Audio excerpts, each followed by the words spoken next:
Hello and welcome to another episode of Two Guys and a Chainsaw. I'm Todd. And I'm Craig. Well, fresh on the heels of our Kirk Douglas tribute, somebody else has died recently. Max Von Sydow, the very famous and very prolific Swedish actor who died at the ripe old age of 90. Who is probably best known among horror fans for his role maybe in The Exorcist. Yeah. Although he's been in a lot of horror movies. Quite a chunk of his career was playing villains. But early on, he got his start doing films with Ingmar Bergman. And maybe one of the most famous ones would be The Seventh Seal, which is just iconic with Ingmar Bergman. It was the one that kind of put him on the map. And in that movie, he plays a guy who plays chess with death. You can probably picture that in your head. That screenshot comes up a lot in film history. Yep. So the movie that we picked for him was Needful Things, because he has a very prominent role in this. It's based on a Stephen King book, and of course, we're both big Stephen King fans, and so this is the one that we settled on for this week. We're real happy to do it. I had never seen this movie before. I had thought that it was a mini-series before it was a movie, but some of my reading online pointed out that maybe it was a movie before it was a miniseries, and that the TNT network had commissioned the director, who, by the way, is Charlton Heston's son, to add in a bunch of stuff that they ended up cutting from the theatrical release to make a 3-hour miniseries. And so that was an additional thing that was done after the movie was released theatrically. I don't know, Craig, do you have a little bit more information on that? Not really, only that they did that, but the director, I don't know, refused, I guess, to officially call it a director's cut, and for legal reasons that version, the 3-hour version, has never been made commercially available outside of airing on television. So the version that we watched is the original theatrical cut. And I have to say I'm kind of glad, because at 2 hours it seemed long enough. Yeah. I honestly can see, like, I was talking to my partner last night and I said, you know, I think that this movie, or excuse me, the book actually, would make for a great limited series on Netflix or some other platform. Because I think that they could get a lot into the more individual stories of what happens, because this is about an entire community, and multiple members of this community have different experiences with the primary antagonist, played by Von Sydow, in a limited series form. Each hour could kind of deal with a different story, and then it could all kind of culminate at the end. With this 2-hour movie, it kind of felt like they had to kind of rush some of these scenes and experiences, and I also felt like the connectivity within the community wasn't as apparent as it could have been if it had been larger scope. Yes. But that's all in hindsight. I you know, the movie as it is, I think it works fine. I just think maybe in a different medium it could potentially work better, but this is what we've got, and this is what we'll talk about, and I'm excited to talk about it because there's some cool stuff going on here. Yeah, there's some good stuff. I'm with you. It felt long. It really felt long for me, and I think that's because in a way it got a little repetitive. Yeah. In that it was kind of the same thing over and over again after a while, and it played out quite slowly. There's always something going on, but it takes its time, not to the extent of like being boring, but maybe just to the extent of I kind of know what's going to happen. Okay, this other person bought a thing, now they're going to have to do a thing, and that thing's going to cause somebody else to do something, and then it's like this chain that just kind of keeps going and going. Now, I had read the book also. I enjoyed the book. It wasn't my favorite Stephen King book, but there was something kind of light about the book, a little bit, like some of Stephen King's material is really dark. That's like understating it. Right. But he does have a range of fiction, and this book almost felt a little bit like a dark comedy in a way. It didn't seem to take itself so seriously. The whole story is kind of silly. The movie, I felt like, did a pretty good job of capturing that tone. Also, the movie wasn't that scary. No. And there's a lot of tongue-in-cheek, a lot of funny quips by double entendres and whatnot by Leland. It just, I don't know, something about it just didn't really feel as fun as it should have, in movie form. I hear what you're saying. I read the book too, but gosh, to say it in these terms makes me sound ancient, but probably like a quarter of a century ago. Like it's been a really long time, and I don't remember much.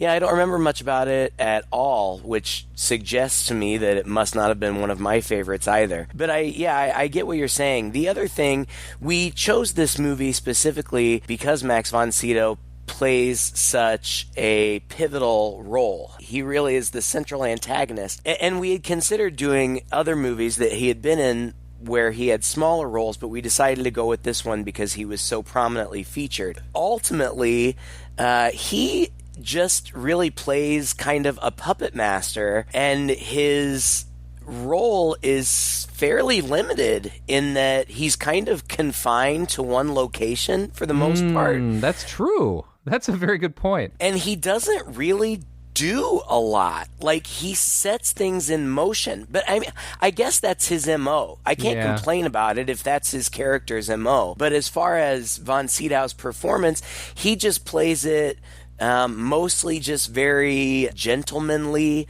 sophisticated, pleasant, really, for the most part. But he does, there's clearly a dark underbelly to all of what's going on with him. And he does revel in that kind of mischievous nature. And I really appreciated that about his performance. But yeah, it feels episodic because the premise is it's this small town. It's Castle Rock, Maine, where a lot of Stephen King's stories are set.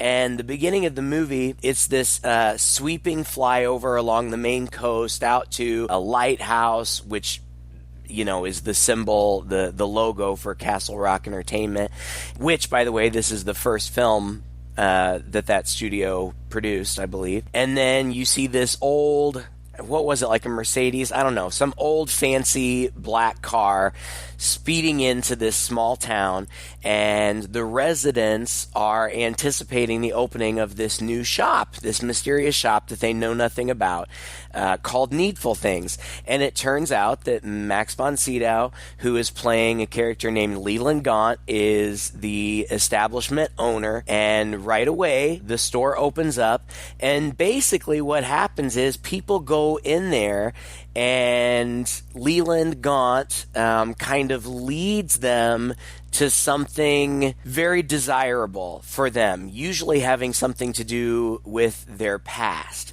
He provides them with some token of memorabilia. For the most part, these people aren't able, because these things, many of them are in real life, cost probably thousands of dollars. He bargains with them, and he sells them to these people for very low prices, but an additional part of the price is that they also have to grant him a favor, which initially seems like not such a big deal, but ultimately that's what sets in motion kind of the collapse of the town. 95 cents. Well, now we are getting somewhere. Not quite enough, okay, but an intriguing offer nonetheless. Let's call it half the price, shall we? Yes. Half the price is 95 cents. The price you pay in cash. The rest, the other half, is a deed. You understand? A deed? A trick. Well, more like a tiny prank. No big deal. And no one's ever going to suspect you. I promise.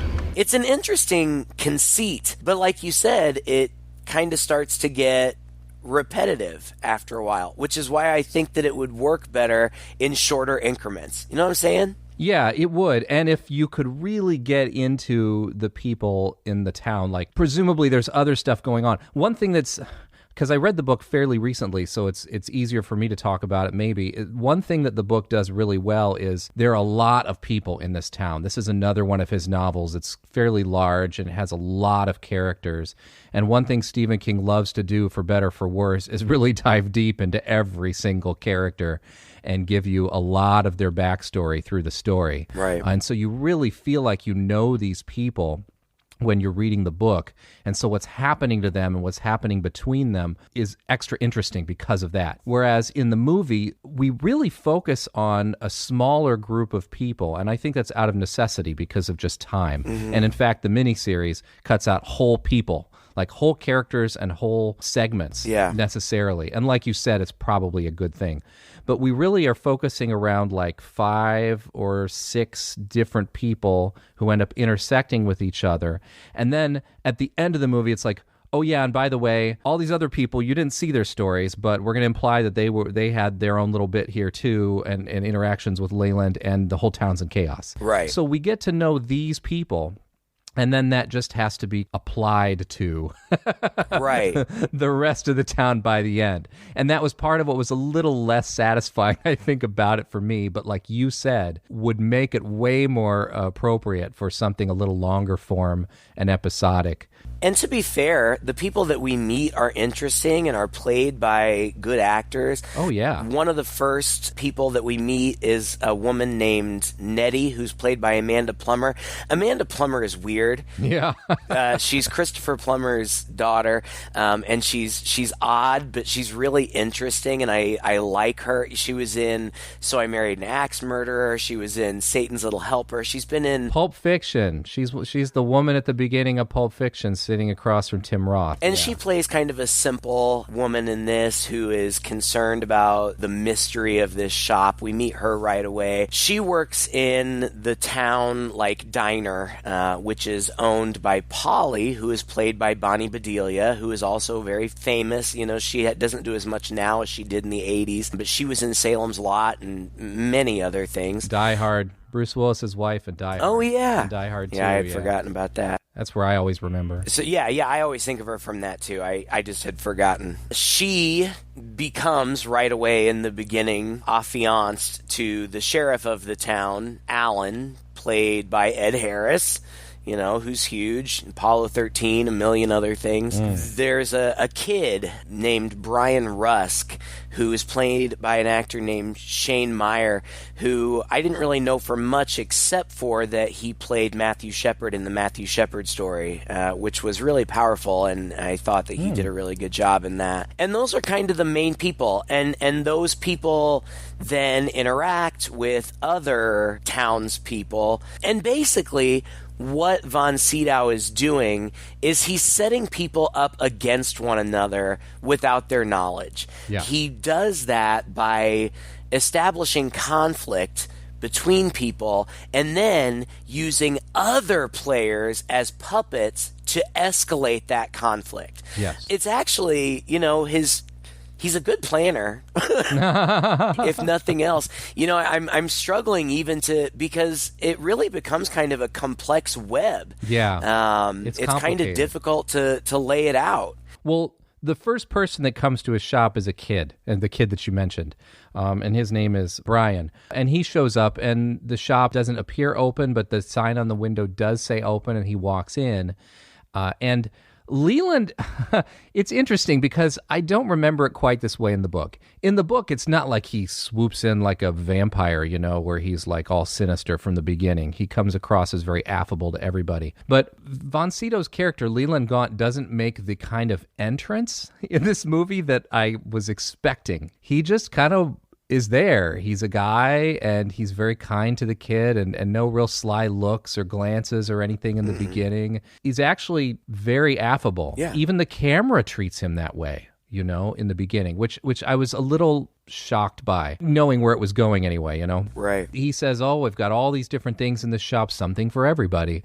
And he says, do you like baseball cards? And he pulls out a signed Mickey Mantle baseball card that happens to be signed to my friend Brian. And he pulls this card out of his little card protector and is handling it so carelessly. I know. That was really distracting to me. Like, if I were the kid standing there, I would probably have a coronary Right. just watching him doing this. But anyway, he's flipping the card around and he kind of does a little magic trick with it and is waving it in front of him. And the kid's like, oh my God, yes. And he reaches out and he touches it. And now in the movie, when people touch these items, as well as in the book, they get these sort of memories stirred up or dreams stirred up in their heads. It's kind of a combination of both. There's like an electrical flash, and I think it's a little cheesy, to be honest, in the movie. But anyway, they've got to do something, I guess. Right. And it's this little electrical flash and a spark, and they kind of convulse like they've actually been shocked. And then we get kind of a black and white flashback, or to their dream, or to their memory, or whatever. And he just sees, Mickey Mantle hitting a home run and gets excited about it. The kid's like, how much is it? And Leland's like, well, let's bargain. How much would you pay for this card, Brian? Mickey Mantle, Tops, 1956, signed to my good friend Brian. No, listen, all I got here is... Shh. So the buyer must never tell the seller how much he has. If you can't tell a lie, then be still. The first rule of fair trade, Master Brian. Well, he ends up pulling out like 93 cents or something, and the guy says, well, it's a start. Let's call it half. But for the other half, I need you to do me a favor. And we don't see what that favor is right away. It's very much like in the book.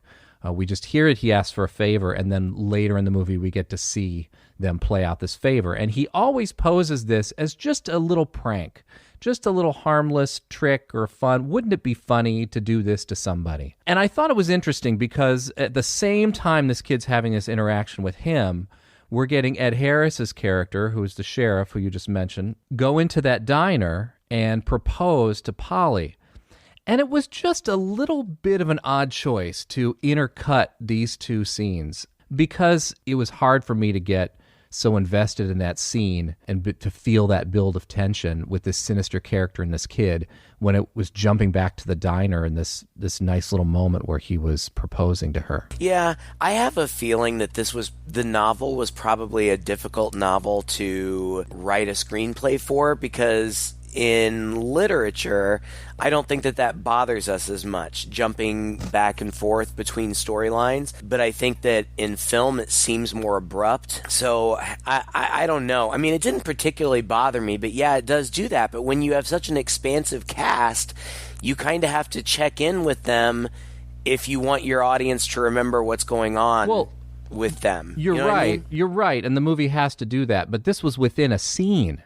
This was like a 5-minute scene that we were constantly checking back and forth between the two characters in their own little 5-minute scenes. I didn't understand that. For me, it really neutered what was going on between this character who we just met and this kid, who is obviously something sinister going on.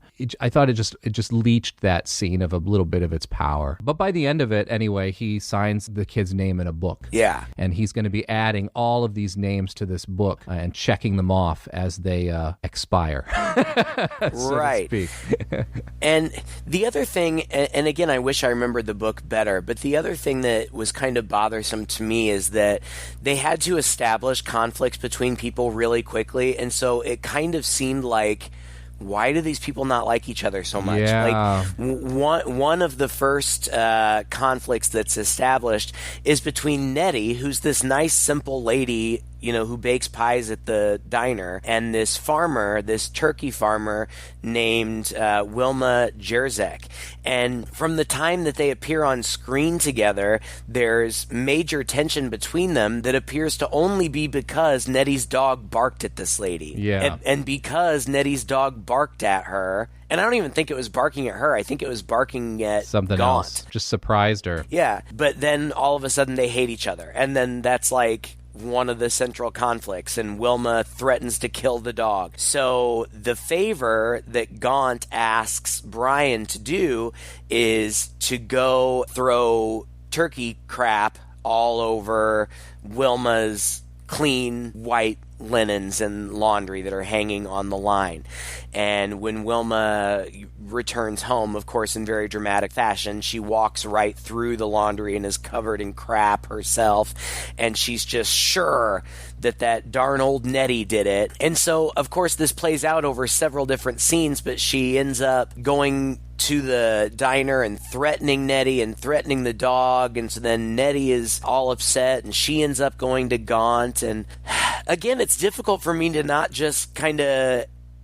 I guess I'm just going to do it. The way that this plays out is that through these different machinations and through Gaunt asking other people to do favors for him in the form of pranks, each woman then blames on the other, legitimately thinking that they are in this conflict and they are pulling these punches at one another.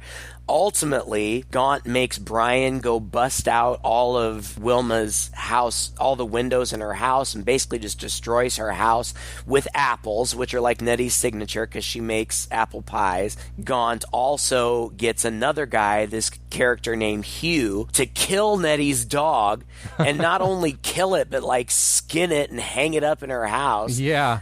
Isn't that funny little prank, right? Yeah, right? Just something simple, no big deal. Yeah. What ends up happening is the two women who have both been ultimately offended at that point end up confronting one another at Wilma's house, and they end up killing each other. Yeah. One with a butcher knife, one with like a meat hatchet or whatever you call those things, cleaver. Right in the face. Right in the face. And it's fun. That fight is fun and violent and between two women who you wouldn't expect to resort necessarily to that kind of violence.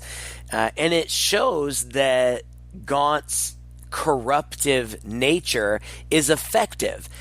And what he does with those two women is the same thing that he does with everybody else. It's just finding these cracks in their community, finding these minor conflicts between people and capitalizing on them to cause just outright destruction within the community.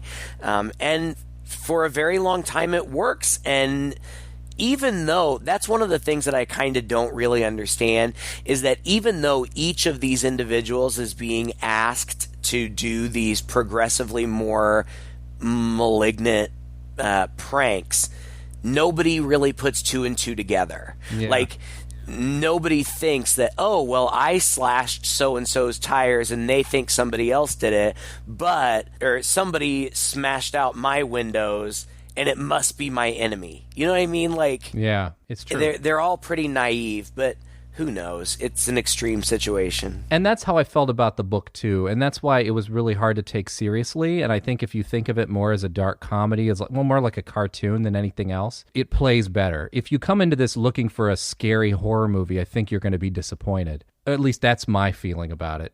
The other aspect that plays into that as well is just, like you said, how extreme the characters have to be in order for them to expedite things. Mm-hmm. And so every character in this movie, although they're interesting, is pretty extreme for whatever their particular characteristic is, Oh, yeah. Nettie is like super mouse-ish, annoying and whatever. The mayor, Danforth Keaton, played by J.T. Walsh, is like highly corrupt, super into gambling, screaming and yelling from the beginning at this deputy. Now. Ow! Oh! Is this your name on this goddamn ticket, Ridgewick? Or maybe this is some kind of forgery? You were parked in the crib space. The what? Wait a minute, you can't come in here. What? It's a handicap space, and you've been told about it before, too, Buster, and you know... What did you call me? Did you call me Buster? Touch me again, I'll throw you in the goddamn cell, I mean it! It's Danforth! Danforth Keaton III, who was head selectman of this piss-pot little town, can get your ass fired off the police force and make that 1 second flat. He's just a cartoon version of a corrupt city mayor who has a gambling problem. Absolutely. I mean, just way over the top. Oh, and then the town drunk is like drunk all the time and kicking the jukebox all the time and going in and out of the bar. We hardly see him anywhere else. The priest and the pastor in this town. This is something that, was heavily in the book and very light in the movie, was this rivalry between the Catholic Church This is so small town, and it's so true. Yeah. In the Protestant church, Baptist church, I guess it is in town. Yeah. And the Catholics are having a just for fun, casino night, and the Baptists think that they're unleashing hell upon the earth by doing it, and so they're protesting it. And in the book, this protest is like a constant thread, and it's like people are picking sides, and it's one of the main wedges that Leland uses to really put like the town at large against each other. Whereas in the movie, you barely see it at all. But when you do see it, it's funny because the Catholic priest who's played by... the uncle from Elvira. Yes, the I don't know uncle from his Elvira. That's all I know him as. That's all I care about. William Morgan Shepherd played Father Meehan. Heed our warning. Give up your plan to turn this town into a den of thieves and gamblers, or you will smell the brimstone. The wicked shall be turned into hell, Psalms 9:17, the concerned Baptist men of Castle Rock. Is that Egypt, Reverend Willie Rose? Maybe you shouldn't have called it casino night. Oh, for God's sake, Alan, it's only a little charity gambling. I don't know why it upsets the Baptists so. So funny, the scenes with them. And it's so comical because it's so stereotypical, right? Yeah. It's always a joke, Catholics between the Protestants. And you just can't help but laugh at so much of what's going on. It's so petty and so silly. But, it becomes a very, very big deal to these people. But it's really hard to believe, like you said, that in real life, that things would escalate so quickly, that people would get so extreme, and that people would just be so oblivious that they would never put two and two together. Yeah, now that you talk about the humorous elements, I hadn't really thought about it, but it really is, because meanwhile, you see all of these terrible things going on in town, and then it will just cut back to Von Sydow, just like sitting in his shop, like, tapping his fingers together and smiling, like, hee, like my plan is working perfectly. It's really cheesy. It is cheesy, and he hams it up a little bit. And also there are other things, again, I don't remember the book, but like when he's interacting with people in his shop, again, he's very genteel, a good shop owner. He wants to satisfy his customers, and so he comes across as very nice, and he looks normal. He looks like this tall, elegant man. In fact, everybody assumes he's European just because of his demeanor. But he claims to be from like Akron, Ohio or something. But whenever he's on screen alone, whenever other people aren't around, there are physical manifestations of his true self. Like his teeth will get really nasty and yellow and black, and his fingernails will be thick and long like, demons or werewolves or something. And he really is just kind of this grinning villain lurking in the background, just watching his plans play out with such joy. It is funny. And he always has these quips. I mean, almost every scene with him in it has some double entendre that has to do with devil or Satan, or like when the Baptist preacher comes into his shop, he's got these posters because there's going around town like say no to the gambling or no to the Catholics. And I think he has a bumper sticker that says say no to the devil. You're not Catholic, are you? You might say that I am, non-denominational. Ah, I knew it. Then you will have little objection to my placing this in your front window. I couldn't possibly do that.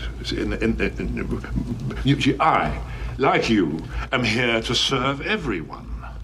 However, by way of compensation, perhaps I may offer you something which might interest you. Say, how about an objet d'art? And he points him to where he just has on the wall all of these like sexual artifacts, like these phalluses and like a nude painting and whatever, and the Baptist like starts sweating and kind of looking around like, oh, he kind of wants to buy one, but he doesn't want anybody to see. And it's such a joke, of course he ends up walking out with something and bumps into the Catholic priest on the way out. It's like, oh. Yeah. And the byplay is so hilarious. If it's too hot in here, Mr. Jewett, just say the word. I'm afraid I have a tendency to turn up the heat. He's just got little one-liners all over the place. Like, after Brian defiles the laundry, Then Brian is feeling very guilty about it, and Gaunt comes to him again, and Gaunt says something like, you have something of mine that's not paid for yet. And Brian's like, well, I did what you asked. We had a deal.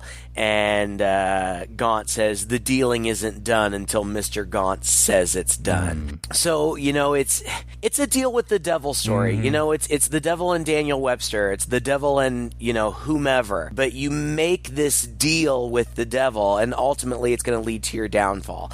And poor young Brian, after he breaks the windows, he's not actually witness to the fight between the two women, but he is witness to the aftermath, like their bodies on the ground.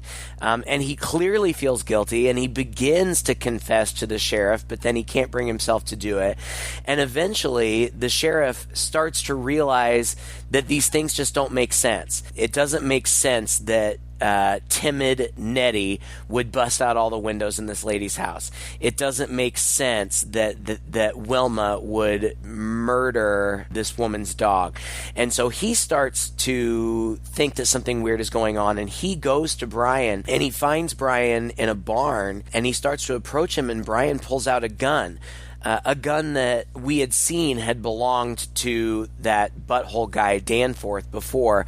And these are just little pieces that I think we're expected to put together, but that I didn't entirely. There was a line about it later. Alan chastises Danforth for giving a gun to that kid. I would have never put that together.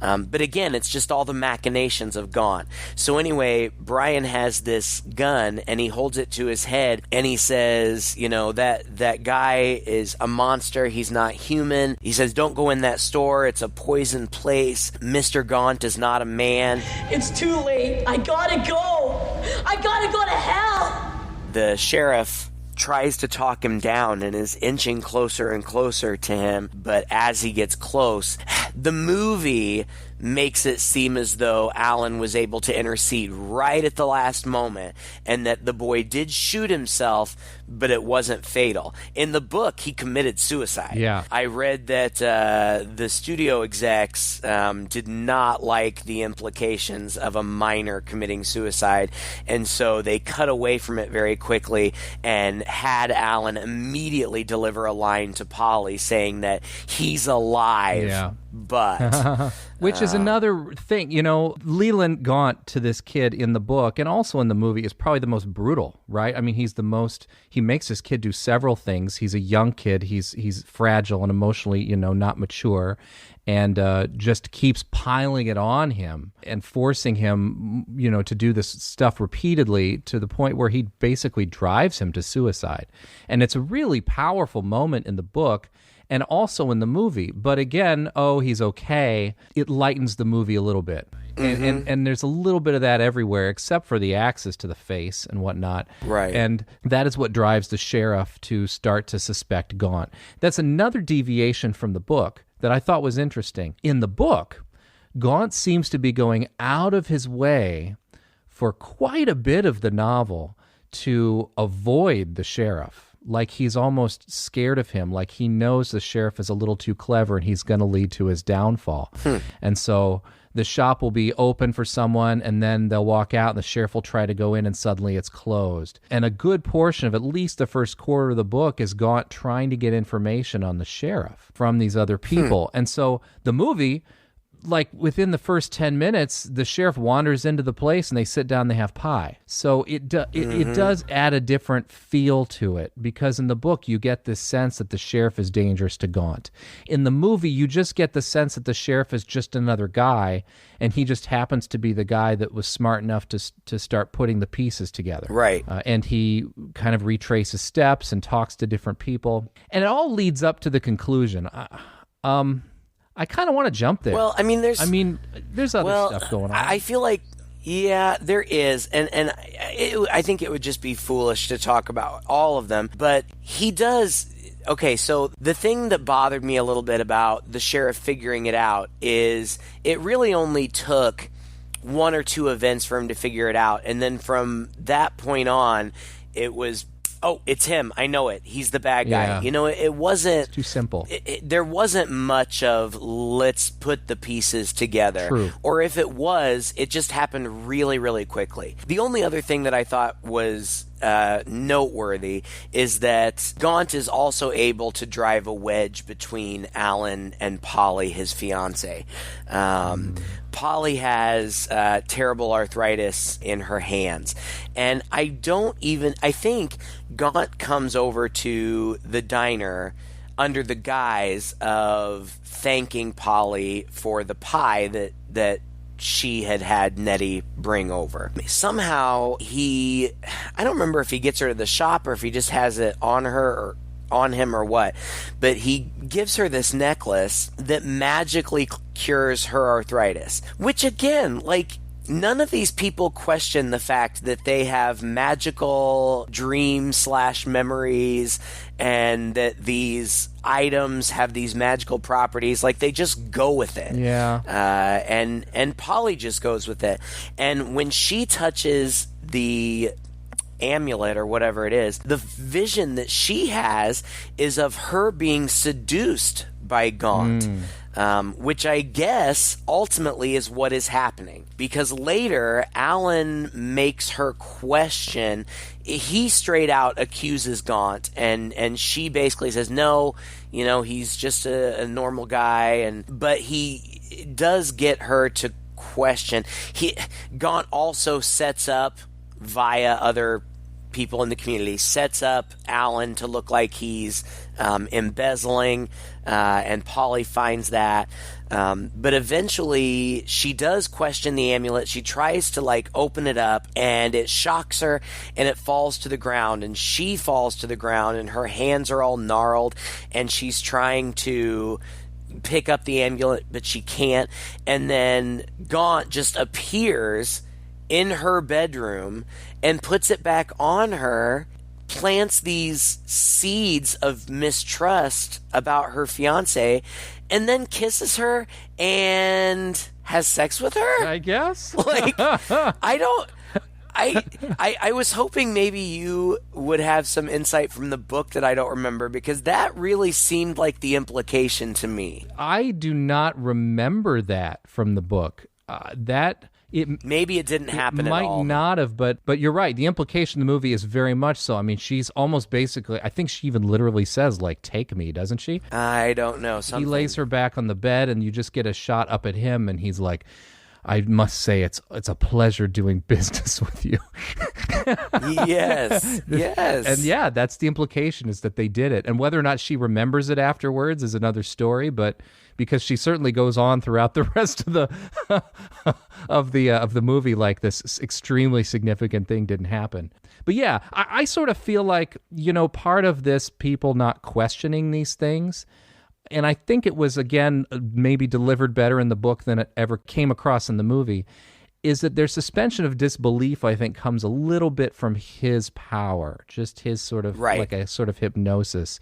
They're willing to buy into this thing that they have, or the magic that whatever is happening. It's kind of a fog in their brain that he is doing. But it doesn't come across so well in the movie. I think that's another failure. Right. Just because it has to plow through all this so quickly. Yes. That's the problem. I agree. And it does make perfect sense that, you know, like, whatever he is, which is never really established other than he appears to be immortal, because Alan finds all these newspapers detailing various other catastrophes. I love that part, though. Communities.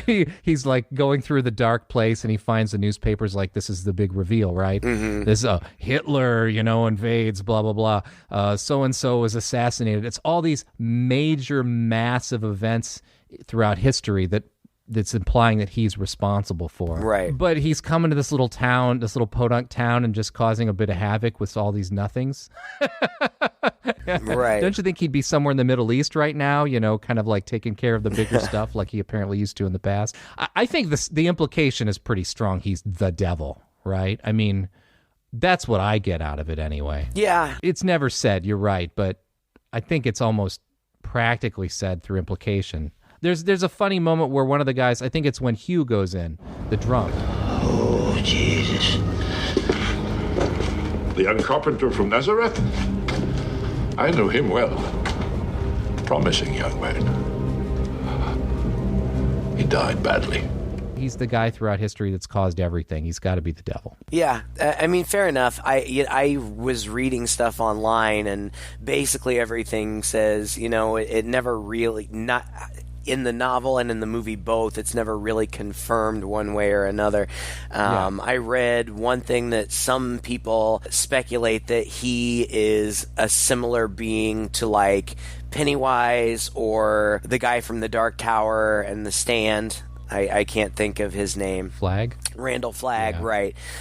Whatever. Ultimately, it doesn't really matter. He's a bad, evil, immortal guy. I know you want to get to the end, and I do too. I think that in order to do that, we have to mention that guy, Danforth, who's this big, over-the-top asshole, he's just been getting progressively worse through the influence of Gaunt as well, to the point where, he had conflict with pretty much everybody. Nobody liked him. But ultimately, he kind of loses his mind, and he kills his own wife because he suspects her of having an affair with one of his enemies, which she didn't at all. But that was one of my favorite lines from the movie, was when he's losing it and Gaunt approaches him and basically says, "I'm not done with you yet, get your stuff together." The guy's like, "I killed my wife. Is that wrong?" And there's more to it than that, and it's funny in its ridiculousness, but he has become the kind of the ultimate pawn. Yeah. He's kind of the Renfield, I guess. Yeah, he is. You're right. Although he was never a sympathetic character to begin with.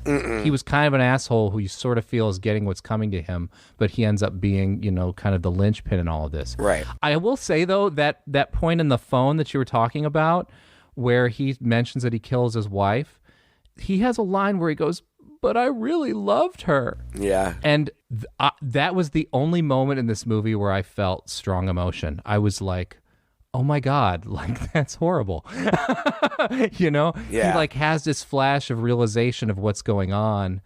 And that was heartbreaking for me. And it took me a good 5 minutes to get past that line. And it was so out of place in a movie that otherwise is just so cartoonish that I was really shocked. Yeah. And he has been such a cartoonish character, but in that moment, he's basically weeping. Yeah. And as much of a jerk as he's been, you do empathize with him a little bit, because just like everybody else, he has been manipulated. He's been played. Ultimately, he's gotten the short end of the stick. The beginning of the end comes with the two religious leaders, the priest and the pastor, right? The priest is in his church. All these people just basically stay in the domains in which they're supposed to be, I guess. Right. The priest is in his church. It's like late at night or whatever, but he's there.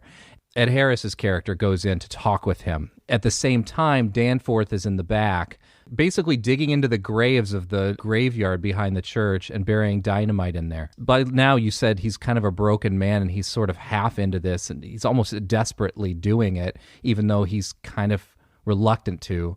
And Leland actually shows up. It's one of the few moments where we see him outside of his shop and, lifts him in the air and is like, "You're going to do exactly what I tell you to do." And these moments in the movie where he is very sinister, very pushy and controlling to these people, and that's one of them.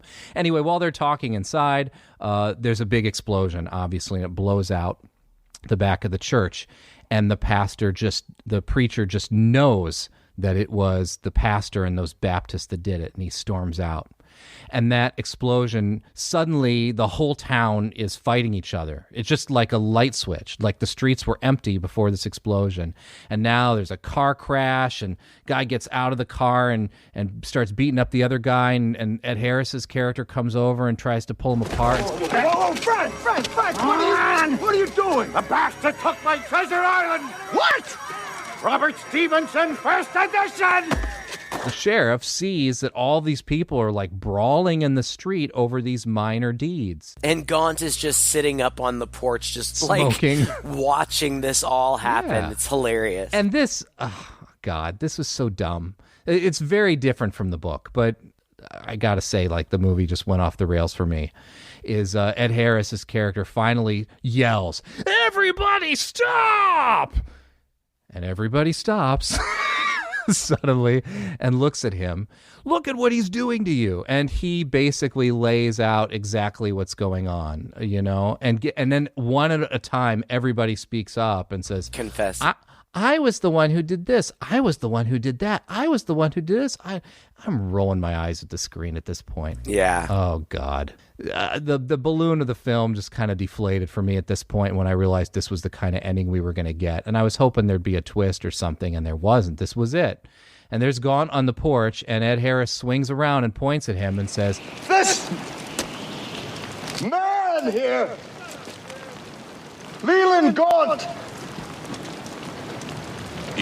We're waiting. He came here to destroy us, to make us destroy ourselves.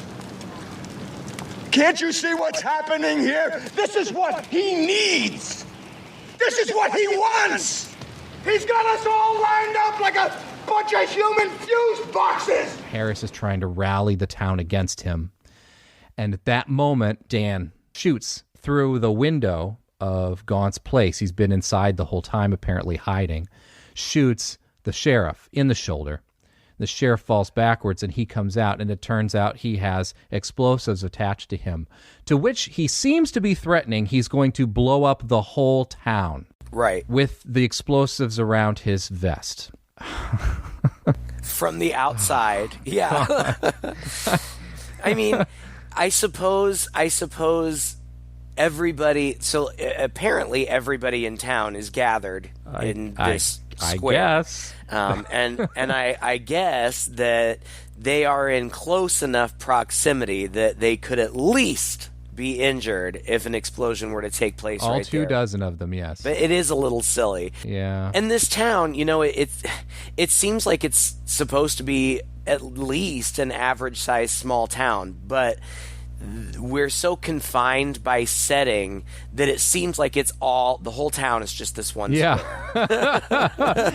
and characters too. I mean, by this point we've only really dealt with a handful of people, so it hasn't had that expansive feel that the book has, where it kind of reaches its tendrils out and you get to even get these tiny little stories and little bits and pieces to where you get a cohesive sense that the whole town is building towards this climax. In the movie, you get a sense that these half a dozen people are in conflict with one another, and once they all die, well, that's kind of the end of it.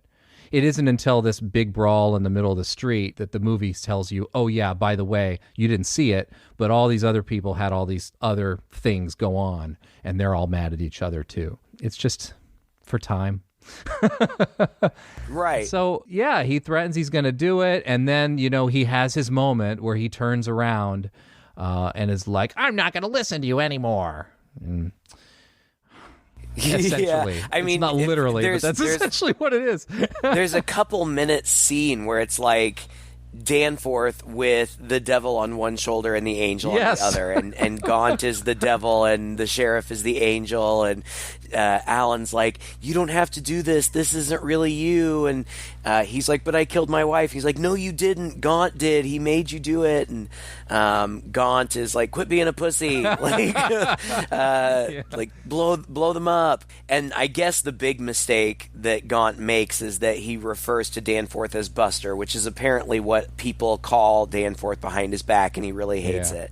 And so Danforth approaches Gaunt and has words with him, says, and don't call me Buster, and grabs him and dives through the window of the shop into the shop, and the entire shop just completely blows up, like huge explosion, and the townspeople are fleeing, but then Alan with his deputy walks up into the ruins, and here comes Gaunt just strolling out like, oh, well, guess you beat me this time. Yeah, like, it wasn't my best work. I have freely admit that, but we had a few laughs and it was good enough, is basically what he says. Well, and he says, In the meantime, you and Polly, you are two terrific kids.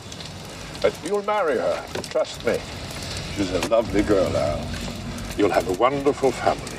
Oh, by the way, give my regards to your grandson. Bob will be his name. International trade, his game. I'll see him in Jakarta, 2053.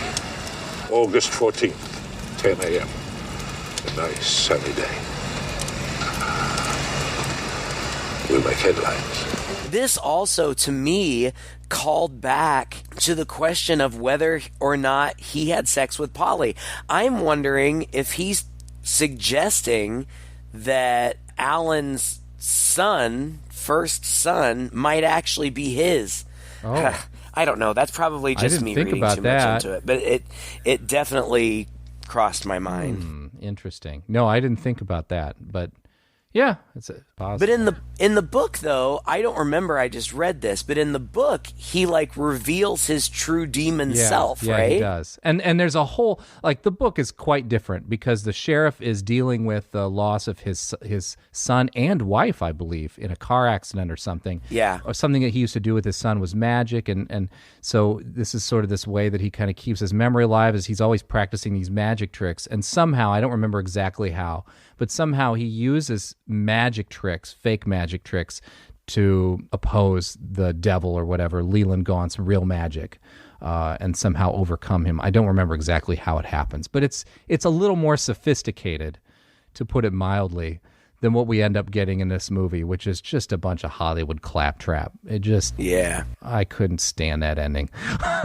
Yeah, I mean, it was pretty anticlimactic, I guess. I mean, there's a big explosion, that's exciting, Yeah. but then Gaunt just drives away. I don't mind him wandering out and driving away. That's totally fine. It's just the BS that came before it, where the big showdown in the middle of the street was just so cliche, so melodramatic. So somebody made a choice, and that's the choice they made, and it just kind of made the movie a little lousier.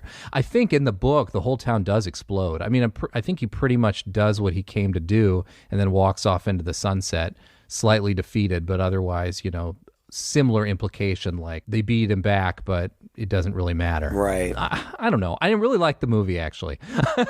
I don't know if I would have liked the movie better if I hadn't read the book so recently. It was just a little too slow at times, a little too repetitive, a little unsatisfying in the ways that I've pretty much just described. And then it led up to that ending that was just a groaner. And at that point, I kind of checked out. So I didn't enjoy it so much as we enjoy. And Stephen King adaptations are always a little hit or miss, and usually never as good as the book anyway. But this was definitely lower on that list than most, I think, for me. Yeah, I thought it was an okay movie. I didn't think it was bad. The director doesn't have a lot of independent directorial credits. He's done a lot of second unit stuff, and he has directed I think 6 or 7 films of his own, but nothing else that I was really familiar with. And I just don't think that the direction, or maybe even the screenplay, was particularly strong. But from a visual perspective, I thought it looked good. And I thought that the performances were pretty solid based on what they were given. I thought that Ed Harris did a good job. I always enjoy Amanda Plummer because she's so weird and brings such a different vibe to every character she plays. And Bonnie Bedelia was okay. She didn't have much to do. And Max Von Sydow, I think the role was a good one for him. It's just unfortunate that he didn't really have a whole lot to do. And we didn't get to see a lot of dynamics in his character. Yeah, true. But I think that that's kind of by nature of the character. He plays it cool because he has very little to lose. Yeah. And so, the only time that he really kind of lost his temper was that time when Danforth was sniveling, and he grabbed him and picked him up and held him up against the church. And I thought that was a really powerful moment, and it was shot from low, and it made Max von Sydow look huge, and it made Danforth, by comparison, seem very small and weak. And I liked that. I kind of wish that we had gotten to see more of Von Sydow throwing his weight around. But it seemed like, he was enjoying, he portrayed what he was given well, and I enjoyed his performance. He was fun to watch, even though it was kind of low-key. So I don't hate this movie. I don't think it's a bad movie. I just think it was just kind of all right. Yeah. I know that I had seen it before, and I had told you that when we were talking about what we wanted to do, but I didn't remember much about it. What I told you was I think I remember it being kind of boring, and I was right. But great actor. I think for once we actually picked a decent movie for our tribute, because a lot of times some of these really, really great actors that end up passing away, their horror output's just not so strong, and it's not usually their fault. Right. This movie, like you said, with what he was given, he did a pretty solid performance, and just by itself, it's a solid performance. Just the nature of the character didn't allow for a lot of dynamics. Right. But you can see tons of other movies to see his dynamics. Oh yeah. I'm a big Ingmar Bergman fan. I've seen quite a few of those. That's the very serious Max von Sydow. Of course, there's The Exorcist. He's Father Merrin in that, and The Exorcist 2. He has an even bigger role in that because there's a ton of flashback there. It's a shame we won't ever get to do Flash Gordon because it's not a horror movie. But right. Emperor Ming and Flash Gordon is, as a kid anyway, probably what I remember him from the most. That movie has a special place in my heart. Yeah, he was a very, very cool, very, very talented man. He leaves behind a great legacy, which I say about a lot of people, but it's true. So kudos to you, sir. We're happy to have been able to pay a little bit of at least meager tribute. Great. Well, thank you again for listening to this episode. If you enjoyed it, please share it with a friend. You can find us online. You can find us on Facebook. You can also find us on our YouTube channel. Just search for Two Guys and a Chainsaw. Leave us a message. Let us know what you thought of this show and request upcoming ones. We're going to dive into some requests here for the next month or so. So keep those requests coming. We love to hear what you want to hear. Until next time, I'm Todd. And I'm Craig. With Two Guys and a Chainsaw.